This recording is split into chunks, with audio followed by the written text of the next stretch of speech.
그리스도를 영접하는 자, 그리스도를 영접하는 자는 이라는 제목으로 하나님 말씀 증거하도록 하겠습니다.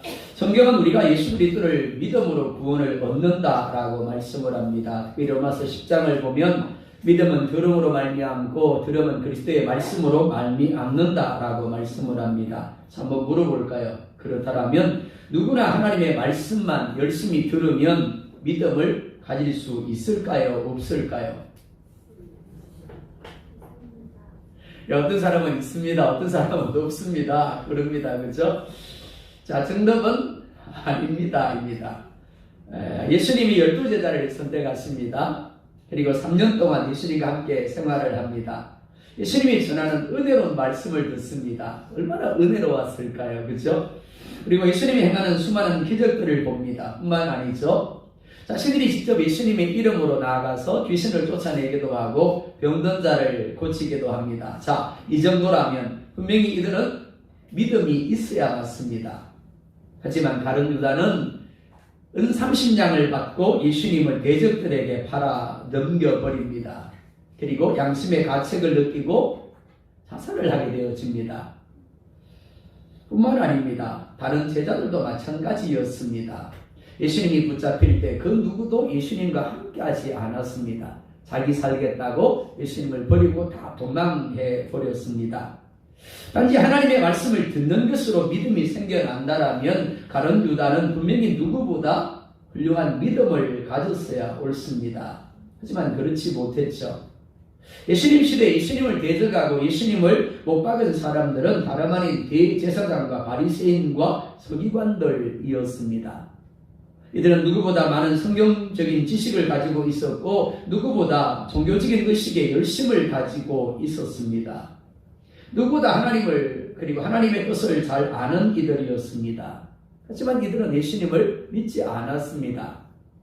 단지 말씀을 알고 교회를 열심히 다니고 종교적인 행위를 열심히 한다고 해서 믿음이 생기는 것이 아님을 보여주는 것입니다. 믿음은 우리가 가지고 싶다고 해서 가질 수 있는 것이 아닙니다. 아, 내가 이제부터 믿어야지. 그런다고 해서 믿음이 생겨난다면 얼마나 좋겠습니까? 그렇지 않다라는 겁니다. 믿음은 우리에게서 만들어지는 것이 아니라 하나님이 우리에게 주시는 선물입니다. 즉 하나님이 믿게 하셔야만 믿을 수가 있는 겁니다. 그래서 하나님의 선물이고 은혜라고 말씀을 합니다. 첫 번째로 오늘 본문은 영접은 오직 하나님으로 말미암음을 말씀을 합니다. 9절에 이렇게 말씀을 합니다. 함께 볼까요? 시작. 참 믿고 세상에 와서 각 사람에게 비추는 빛이 있었나니. 자, 여기서 우리가 생각해야 할 것이 있습니다. 왜 예수님이 굳이 빛으로 이 세상에 오셨는가 하는 겁니다. 사람들은 세상을 보면서 그런대로 살만하다고 괜찮다고 생각할지 모르겠습니다. 왜냐하면 우리가 인정하든 인정하지 아니하든지 하나님의 은혜가 함께하고 있기 때문입니다. 하지만 대부분의 사람들은 우리가 보는 세상 가운데 하나님의 은혜가 함께하고 있다는 것을 인정하려고 하지 않습니다. 자신의 삶 가운데 하나님이 은혜로 함께하고 있다는 것을 인정하려고 하지 않는 겁니다. 정말 그럴까요?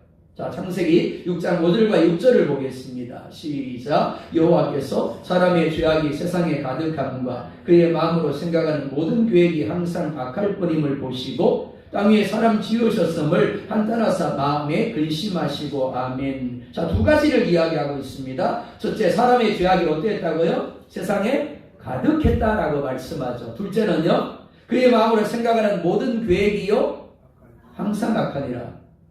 자, 부사들을 유념해서 보시기 바랍니다. 모든 계획이 항상 악했더라라고 말씀을 합니다. 선함이 없었다라는 겁니다. 왜 그럴까요? 하나님이 아담에게 모든 동산에 있는 나무의 열매는 마음대로 먹으라라고 이야기를 합니다. 그런데 유독 선악과만은 따먹지 말라고 하십니다. 먹는 날에는 죽으리라고 하시죠. 그런데 아담이 선악과를 따먹습니다. 그런 말미암아 죄가 들어오죠. 죽음이 들어옵니다. 우리가 말하는 불행이, 고통이 들어오게 되었습니다. 이때로부터 태어나는 모든 사람들은 아담에게서 유전된 원래의 죄를 갖고 태어나게 되었습니다. 이 원래의 죄를, 원인되는 죄를 원죄라고 부릅니다. 자, 이 원죄는 정말 순수합니다. 100% 순수합니다. 100% 부패하고 100% 타락한 특성을 가지고 있습니다. 100% 악입니다. 선이라고는 없어요. 그렇기 때문에 원죄를 가지고 태어나는 모든 사람들은 스스로는 선을 행하거나 선을 깨닫거나 하나님이 기뻐하는 일을 할 수 있는 능력이 전혀 없습니다. 그러니까 이들은 살면서 항상 모든 일에 악한 계획을 하고 악한 일을 할 수밖에 없는 겁니다. 그러면 사람들이 이렇게 묻습니다. 목사님, 그러면 사람들이 착하게 사는 것은 뭔데요? 그것은 하나님의 은혜라고 할 수 있겠습니다. 하나님이 예수님이 재림하는 날까지 이 세상을 보존하셔야 합니다. 무엇보다 택하신 사람들을 구원하셔야 합니다. 그러다 보니까 사람들의 마음에 역사하셔서 악을 절제하게 하시고 일반적인 착한 일을 행하게 하시는 겁니다. 출애굽기를 보면 하나님이 바로의 마음을 완악하게 하사 강팍하게 하사라고 말씀하죠. 붙들고 있던 은혜의 손을 놓아버리니까 그거 어떻게 되더라고요? 완악하게 되더라는 겁니다. 강팍하게 되더라는 겁니다. 그게 본래 마음이에요. 그게 본래 우리의 모습입니다. 근데 하나님이 붙잡고 있으니까 어떻더라고요? 마치 선한 것처럼, 마치 착한 것처럼 그렇게 말을 하고 그렇게 생각을 하고 그렇게 행동을 하더라라는 겁니다. 이것을 보편적인 은혜, 일반적인 은총이라고 부릅니다. 그러니까 세상은 그 자체로는 악이 가득합니다. 그리고 그 세상을 이루는 사람들이 마음으로 생각을 하는 모든 계획이 항상 악할 수밖에 없습니다. 이를 성경은 어둠이라고 부르고 있는 겁니다. 그것도 칠흑 같은 어둠입니다. 빛이라고는 없습니다. 그런데 그런 어둠의 세상에 빛이 비추어졌습니다. 빛은 아무리 적은 것이라고 할지라도 신비한 힘을 가지고 있습니다. 변화를 만들어냅니다.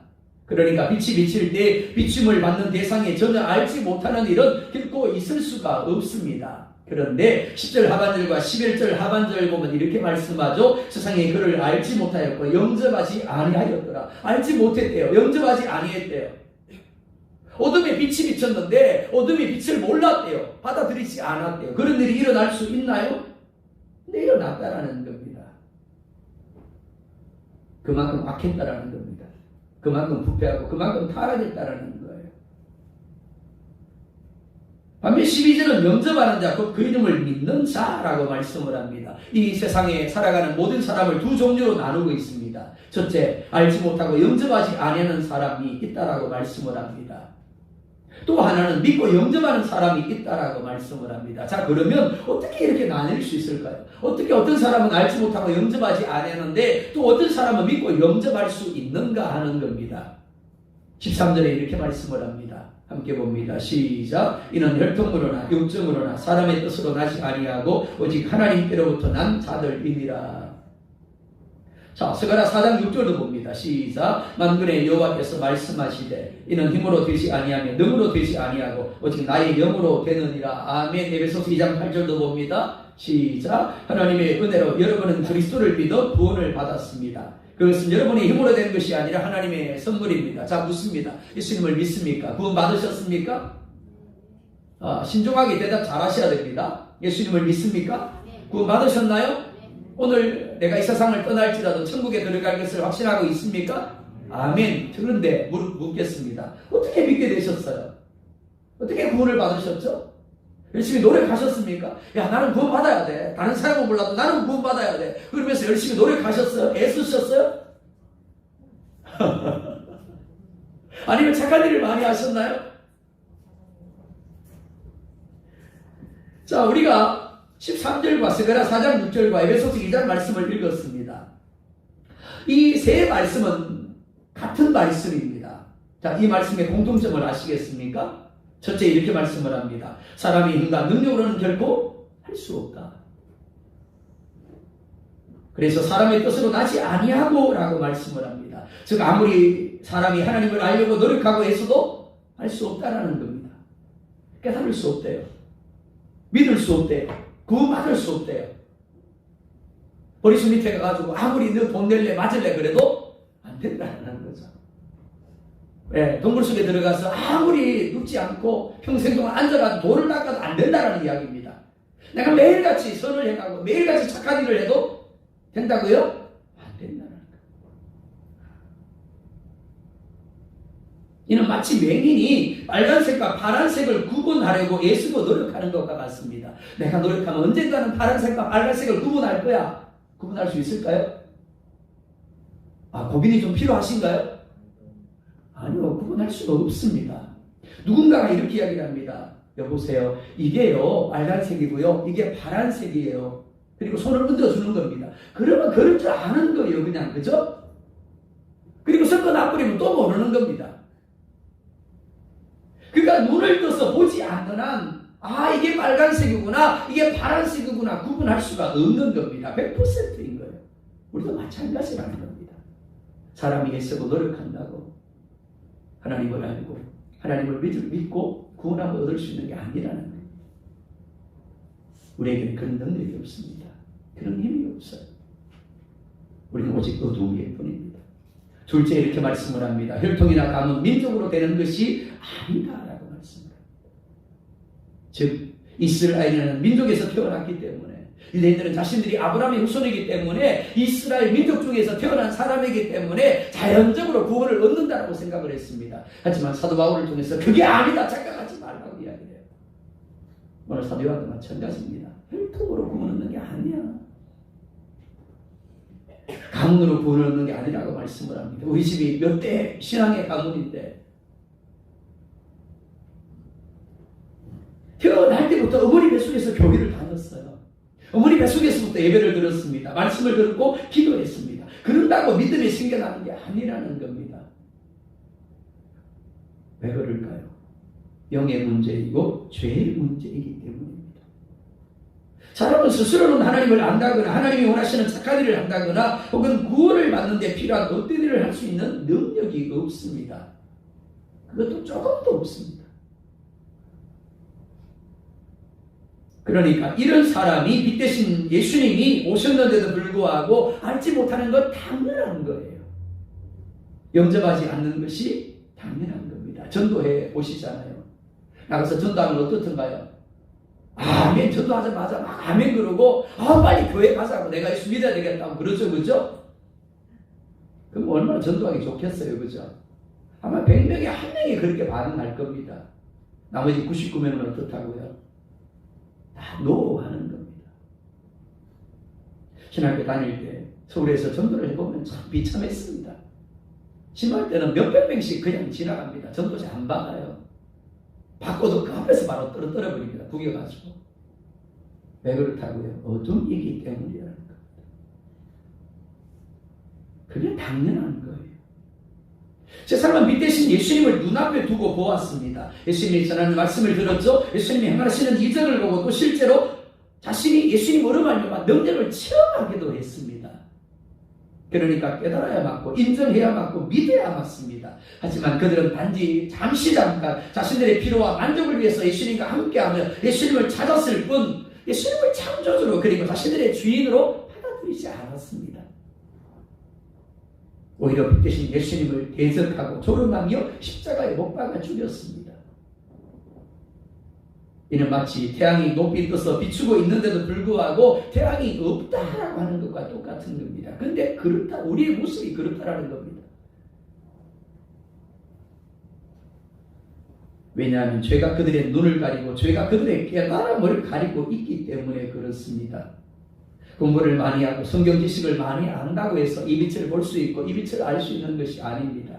하나님이 나타내 주셔야 하는 겁니다. 세 번째, 하나님께로부터 난 자들만 가능하다라고 말씀을 합니다. 나는 할 수 없지만 바깥에서 하나님이 내 안에 집어 넣어주심으로 말미암아 내가 깨닫게 되고 믿게 되어진다라는 겁니다. 자, 다시 물을게요. 예수님을 믿으십니까?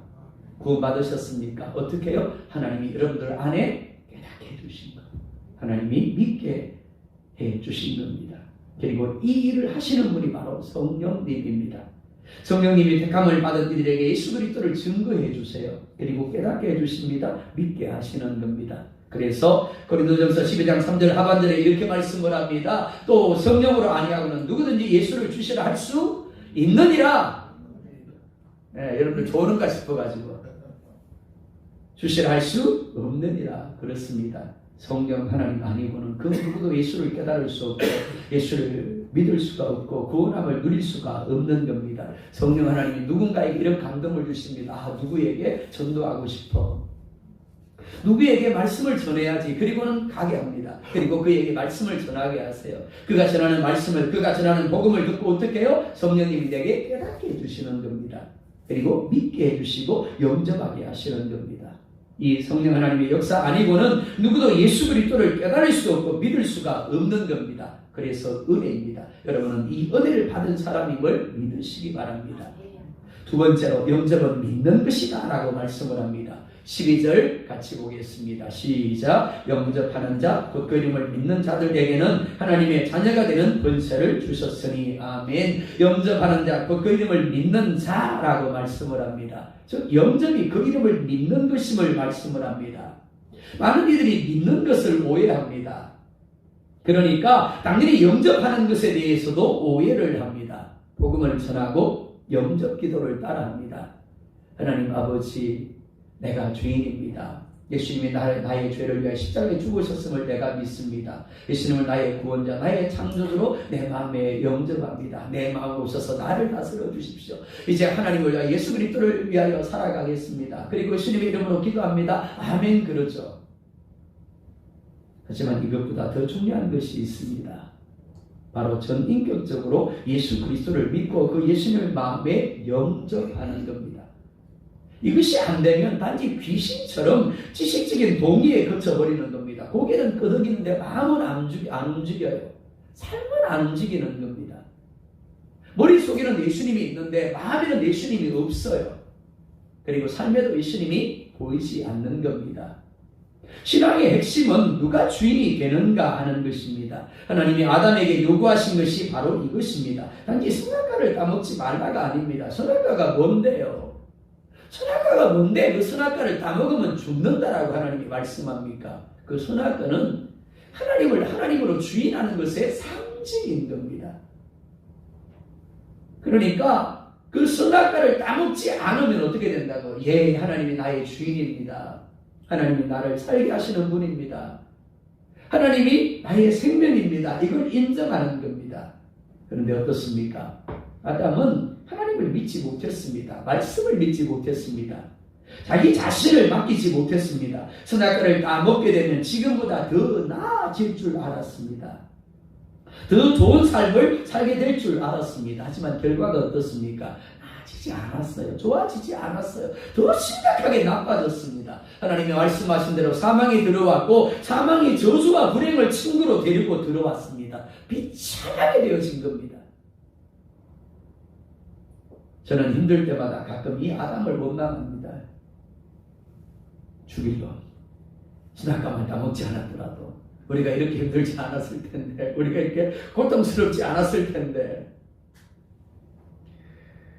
아담은 하나님을 믿지 못하고 하나님의 말씀을 받아들이지 못한 결과입니다. 이 뒤바뀐 운명을 회복하기 위하여 예수님이 이 땅에 오셨음을 믿으시기 바랍니다. 요한복음 10장 10절 하반절에 이렇게 말씀을 합니다. 함께 봅니다. 시작. 내가 온 것은 양으로 생명을 얻게 하고 더 풍성히 얻게 하려는 것이다. 아멘. 여러분이 이 생명을 얻었음을 믿으시기 바랍니다. 예수님이 이 땅에 오신 것은 택한 백성들로 하여금 생명을 얻고 그 생명을 더 풍성히 얻고 누리게 하기 위하여 오셨습니다. 자, 옆에 있는 분들 얼굴을 한번 보시겠습니까? 생명이 보이시나요? 예, 아멘. 대답 잘 해주셔야 됩니다. 안 그러면 시험에 듭니다. 우리가 구원받은 이라고 한다면 우리의 얼굴에 뭐가 보여야 한다고요? 이 생명이 보여야 합니다. 그리고 더 풍성히 누려져야 되는 겁니다. 믿음은 이를 신뢰하고 의지하고 맡기는 것입니다. 그러니까 이를 믿는 사람은 반드시 예수 그리스도를 그 마음에 영접하게 됩니다. 영접이라는 단어를 유념해 보았으면 합니다. 영접은 받아들이는 것을 가리키죠.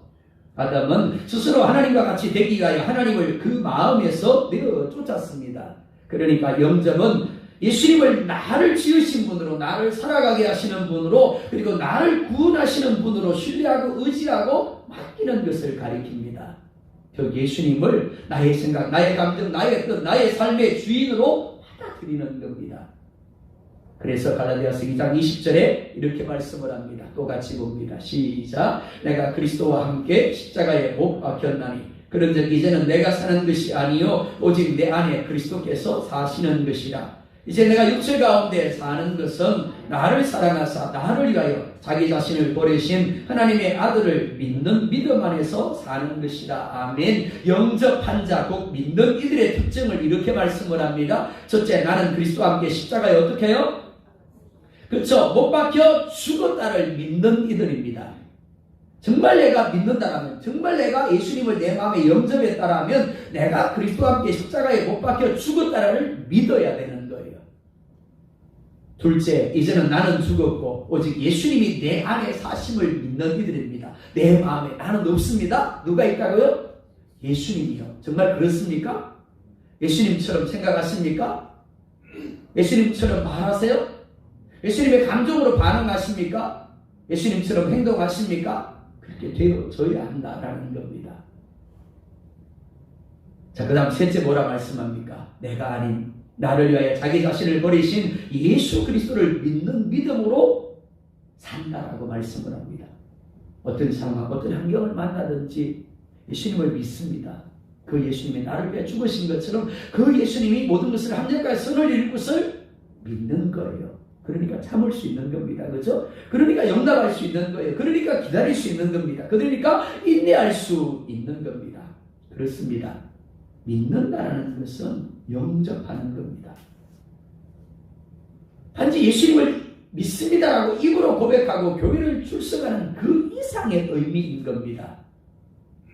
예수님을 영접하고 믿는다는 것은 주인이 바뀌는 것입니다.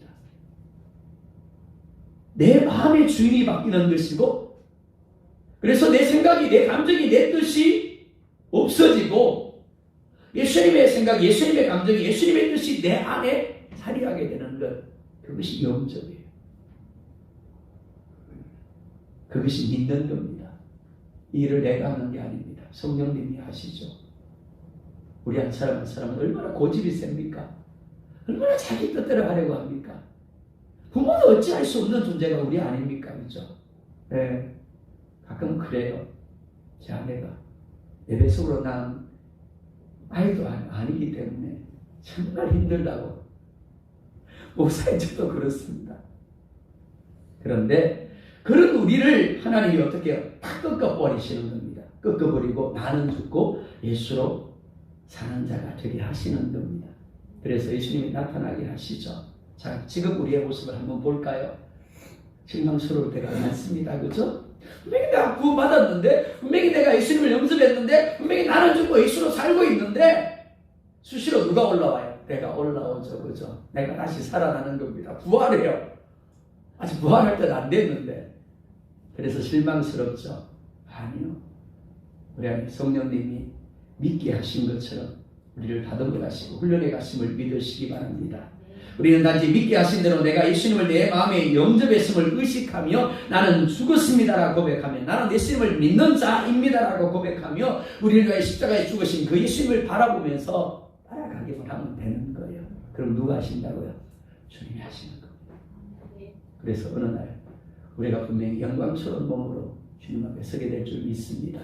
자, 세 번째, 영접하는 자에게는 자녀가 되는 권세를 주심을 말씀을 합니다. 12절 다시 봅니다. 시작. 영접하는 자, 곧 그 이름을 믿는 자들에게는 하나님의 자녀가 되는 권세를 주셨으니. 아멘. 성경에는 참 많은 기적들이 기록되어 있습니다. 우리가 사는 이 세상에도 때때로 기적들이 일어날 때가 있죠. 자, 성경에 보면 죽어 나흘이 된 나사로가 다시 살아납니다.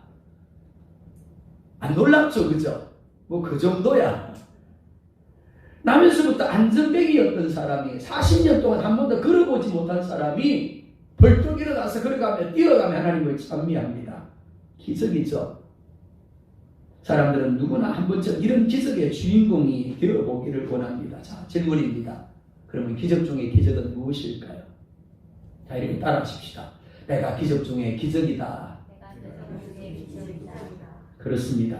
바로 여러분들이 하나님을 알고 하나님을 믿음으로 영접한 것이 기적 중에 기적임을 믿으시기 바랍니다. 우리의 힘으로, 우리의 능으로, 우리가 애쓴다고 아무리 몸부림쳐도 할 수 없는데 하나님으로 말미암아 예수 그리스도를 깨닫고 예수 그리스도를 영접함으로 말미암아 하늘 백성 되었기에 이것만큼 기적이 없는 겁니다. 믿는 자들, 영접하는 자들에게는 하나님의 자녀가 되는 특권을 주십니다. 권세를 주십니다. 그러니까 믿는다는 것이 얼마나 큰 은혜인지 모릅니다. 하지만 많은 이들이 자신이 예수 그리스도를 알고 예수 그리스도를 믿는 것이 얼마나 큰 축복이고 얼마나 큰 기적인가를 잘 알지 못합니다. 그렇게 하기 위하여 하나님은 기꺼이 아들 예수님을 세상 가운데 보내셨고 십자가 위에서 가장 악한 죄인이 되어 죽게 하셨습니다. 엘리 엘리 라마 사박다니 하나님이여 어찌하여 나를 버리셨습니까? 라고 아버지를 향하여 소리칠 때도 고개를 돌려버렸어요. 그리고 눈물을 닦으셨겠죠. 그로 말미암아 우리가 오늘 이 자리에 있는 줄 믿으시기 바랍니다. 과거 우리나라에도 신분 제도가 있었던 때가 있었습니다. 자기의 뜻과는 상관없이 부모가 양반이면 양반이 되고 부모가 상놈이면 상놈이 될 수밖에 없었습니다. 단순히 양반 상놈으로 태어났다가 아닙니다. 양반의 자녀이기 때문에 자신이 가진 조건이나 능력과는 상관없이 양반이 누릴 수 있는 모든 것을 누릴 수 있었습니다. 특혜가 주어졌죠. 그러니까 양반이라는 것만으로 양반의 집안에서 태어났다는 것만으로 목에 힘이 들어갔습니다. 반면 상놈의 자녀는 어떻습니까? 단지 상놈의 자녀라는 이유만으로 갖가지 불이익을 당할 수밖에 없었습니다. 근데 한번 생각해 보시겠습니까? 상놈의 자녀로 태어나서 불이익을 당하고 매일같이 탄식하게 살고 있었는데 어느 날 한 양반이 찾아오더니 그럽니다. 나 따라갈래. 그리고는 자기 아들로 입양을 해주는 겁니다. 자, 그러면 어떻게 될까요? 이 사람이 양반의 자녀가 되기 위해서 애썼나요? 노력했나요? 아니요. 애쓴다고 노력한다고 되어지는 게 아닙니다. 양반이 사람이 찾아와서 입양해 주어야만 가능한 겁니다. 자, 양반의 자녀가 되는 순간에 그는 모든 것이 바뀌어집니다. 존재 자체가 바뀌어버려요. 사회가 그를 대하는 것이 달라지고 사람들이 그를 대하는 것이 달라집니다. 그리고 그가 누릴 수 있는 것들이 달라지게 되어지는 겁니다. 요즘은 개팔자, 상팔자가 아니라 왕팔자라고 합니다. 강아지 전용 호텔이 있습니다. 들어보셨습니까? 강아지 전용 식당이 있어요. 그리고 강아지 전용 화장장까지 있습니다. 사람보다 더 비싸요. 얼마 전에 영상을 봤는데 강아지 전용 식당입니다. 옆에서 셰프가 고기를 굽습니다. 이 강아지 한 마리를 위해서 고기를 맛있게 구워가지고는 주인님, 강아지에게 대접을 하는 겁니다. 손님이. 그럼 강아지는 그걸 맛있게 먹는 거죠. 그 가격이 어마어마하더라고요. 대단하지 않습니까? 하지만 모든 강아지가 그렇지는 않습니다. 그죠? 어떤 강아지는 어디 가죠? 불행하게도 사람 밥상에 올라갑니다. 근데 어떤 강아지는 그렇더라라는 거죠. 즉 어떤 주인을 만나느냐에 따라 강아지 운명이 다르더라라는 거죠. 우리는 어떻습니까? 요한복음 8장 44절에 이렇게 말씀을 합니다. 너희는 너희 아비 마귀에서 났으니. 누구의 자녀라고요? 마귀의 자녀. 그렇습니다. 우리 모두는 태어날 때부터 마귀를 아비로 두었습니다. 그러다 보니까 아빈 마귀가 이끄는 대로 욕심대로 행하며 저주의 삶을 살고 필경 아빈 마귀가 가는 대로 따라 어디를 간다고요? 지옥 갈 수밖에 없는 운명이었습니다. 그런데 하나님이 예수 그리스도를 세상에 보내셔서 우리를 위해 십자가에서 죽게 하셨습니다. 그리고 성령 하나님을 통하여 우리에게 이를 깨닫게 하시고 믿게 하시며 그리스도를 마음에 영접함으로 그리스도가 하신 일이 내가 한 일이 되게 하셨습니다. 그리고 이를 통하여 우리를 하나님의 자녀가 되게 하셨음을 믿으시기 바랍니다. 자, 이걸 여러분들이 감격해야 됩니다. 이걸 여러분들이 기뻐해야 되는 거예요. 이 사실 하나만으로 세상 모든 것을 다 얻은 것처럼 행복해 하셔야 됩니다. 자, 한번 물어볼까요? 자, 로또 1등한 거 하고 하나님의 자녀된 거 하고 어느 게 더 기쁘세요? 어느 게 더 어느 게 더 행복하세요? 속으로만 대답하세요. 혹시 시험 들 수 있으니까. 하나님의 자녀된 것이 더 기뻐야 되는 겁니다. 더 감격스러워야 되고 더 행복해야 하는 겁니다. 자, 이 때문에 아브라함은 기꺼이 본토 친척 아비 집을 떠나 하나님이 지시하는 땅으로 나아갔습니다. 그리고 이삭은 블레셋 사람들에게 수고하여 판 우물을 빼앗기면서도 기쁨으로 죽게 다 가져 내어주었습니다. 뿐만 아닙니다. 요셉은 누명을 쓰고 옥에 들어가면서도 기뻐했습니다. 다윗은 사망의 음침한 골짜기를 지나면서도 찬송했습니다. 여호와가 나의 목자시니 내가 부족함이 없습니다. 제자들은 그 이름을 위하여 핍박받는 것을 기뻐하였습니다. 이는 바울도 마찬가지입니다. 주님을 위하여 세상적인 평안과 부와 성공을 기꺼이 버렸고 복음을 위하여 핍박받는 것을 기뻐하였습니다. 수많은 믿음의 선배들이 이와 같은 삶을 살았습니다. 왜요? 하나님의 자녀의 권세의 가치를, 권세의 의미를 알았기 때문입니다. 영원토록 주님의 나라에서 주님과 더불어 왕노릇하게 될 것을 믿었기 때문입니다. 마치 농부들이 가을에 거둘 열매를 생각하면서 봄부터 부지런히 쉬지 못하고 자지 못하면서도 기쁨으로 수고하는 것과 같습니다. 이를 믿지 못하고 교회만 왔다 갔다 하면 안 되는 겁니다. 믿어야 합니다. 확신해야 합니다. 그리고 누려야 되는 거예요. 여러분들의 얼굴에, 여러분들의 삶 가운데 이 하나님의 자녀의 권세가 나타나야 되는 겁니다. 아, 저분 하나님의 자녀 맞구나. 아, 저분 천국을 누리고 있는 거 맞구나. 자, 그러면 어떻게 하면 이것이 가능할까요? 에베소서 1장 17절에서 19절에 이렇게 말씀을 합니다. 함께 봅니다. 시작. 우리 주 예수 그리스도의 하나님 영광의 아버지께서 지혜와 계시형을 너희에게 주사 하나님을 알게 하시고 너희 마음의 눈을 밝히사 그의 부르심의 소망이 무엇이며 성도 안에서 그 기업의 영광의 풍성함이 무엇이며 그의 힘의 위력으로 역사심을 따라 믿는 우리에게 베푸신 능력의 지극히 크심이 어떠한 것을 너희로 알게 하시기를 구하노라. 아멘. 같은 교회를 다닙니다. 같은 예배를 하고 같은 하나님을 섬깁니다. 하지만 다릅니다. 어떤 사람은 겨우 천국에 들어가는 특거리 하는 믿음의 사람이 있는가 하면 어떤 사람은 매일같이 그 사람 보면 정말 하나님이 있는 것 같아요. 얼굴만 봐도 은혜가 돼요. 늘 찬송하고 늘 그 마음 가운데 기쁨이 즐거움이 행복이 넘쳐나요. 자, 예수님이 이 땅에 오신 이유가 뭐라고요? 생명을 얻게 하고 더 풍성히 얻고 누리게 하려 합니다. 그러니까 우리 얼굴에 뭐가 있어야 된다고? 생명이 있어야 되는 겁니다. 우리 입술에 뭐가 있어야 돼요? 생명이 있어야 됩니다. 우리의 마음에 뭐가 있어야 돼요? 생명이 있어야 되는 거예요. 근데 보면 피죽도 못 먹은 것 같고 피곤이 찌들어가지고 죽지 못해 사는 것 같은 그런 모습이면 어떻습니까? 나가서 예수 믿으세요. 그럼 행복해집니다. 그럼 그 사람이 그럴 겁니다. 니나 좀 행복해져. 자, 그렇게 되지 않기 위해서 어떻게 해야 된다고요? 우리의 마음의 눈이 밝혀져야 하고 부르심의 소망이 무엇이고 기업의 영광의 풍성함이 무엇이며 믿는 우리에게 베푸신 능력의 지극히 크심이 어떠한 것을 알아야 한다는 겁니다. 확신해야 한다는 거죠. 하나님의 자녀가 된다는 것에 그 가치가, 그 의미가, 그 감격이 무엇인가를 알아고 누려야 한다는 겁니다. 노력해야 될까요? 애써야 될까요? 아니요. 노력한다고 애쓴다고 되는 게 아닙니다. 뭐라 말씀하세요? 이렇게 말씀하죠. 지혜와 계시형을 너희에게 주사. 지혜와 계시형을 너희에게 주사라고 말씀을 합니다. 성령으로만 가능하다는 겁니다. 우리가 범사의 기도로 하나님을 의뢰하는 이유가 여기 있습니다. 주일 아침에 나와서 예배하고는 끝! 일주일 내내 하나님 잊어버리고 살고 말씀 잊어버리고 살고 기도 잊어버리고 살고 심지어 밥 먹을 때도 기도하지도 않고 그냥 입에 집어넣기 바빠가지고 그렇게 살다가 주일 아침에 오면 어떨까요? 모르겠습니다. 예수님을 믿으니까 천국 갈지는 모르겠지만 그 삶 가운데 천국이 누려지지 못하는 거예요. 분명히 구원 받았는데도 천국이 아니라 지옥이 누려지게 되는 겁니다.